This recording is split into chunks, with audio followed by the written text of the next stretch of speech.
এলাকায় গেছে না, এলাকায় গিয়ে কথাবার্তা বলছে। হ্যাঁ, কি বলছে আপনাকে? বলছে যে ঋণ দেওয়ার কথা বলছিল, 1 লক্ষ টাকা করে ঋণ দেবে আর কি। আচ্ছা, 1 লক্ষ টাকা ঋণ দেবে।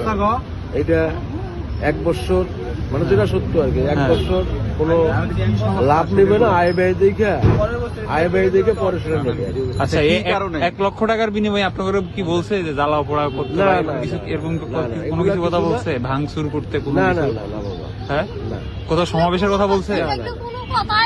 সমাবেশের কথা বলছে আপনাদের? তাহলে আপনাদের তো একটা উলুখা বুঝ দিয়ে নিয়ে আসছে। আপনাদের যে 1 লক্ষ টাকা ঋণ দিবে, হতে পারে বাবা, এটা আপনাদের কি উপর, মানে কোনো আপনাদের কোনো প্রফিট নাই, মানে তাদের থেকে আপনাদের থেকে তারা কিছু নিবে না, এটা নেবে কিছু বলে মানে নাই? ওটা লাভ মুনাফা নাকি 1 বছর দেখবে, 1 বছর পরে দিতে হবে। হে আপা কি করে? যে আপা কইছে, আপা কি করে? আফা না তো, তো কি সে, তার নাম কি জানেন? নাম আনিসুল হক শুনছিলাম আর কি। আনিসুল হক, ঢাকার আনিসুল হক? না না না, কি করে, কোন আনিসুল হক? পেশা কি?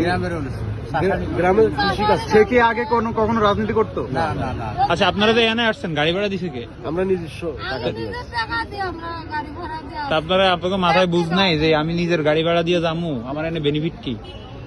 ওই যে 1 টাকা নগদ দিছে আপনাকে? না না, ওই লিমিট একটা আমরা তাকে বিশ্বাস করছি যে যদি 1 লক্ষ টাকা পাই তারা তো আপনারা চিনেনও না, চিনেন? খবরে কইছে ওরা চিনো অপরিচিত মানুষের কথায় মানে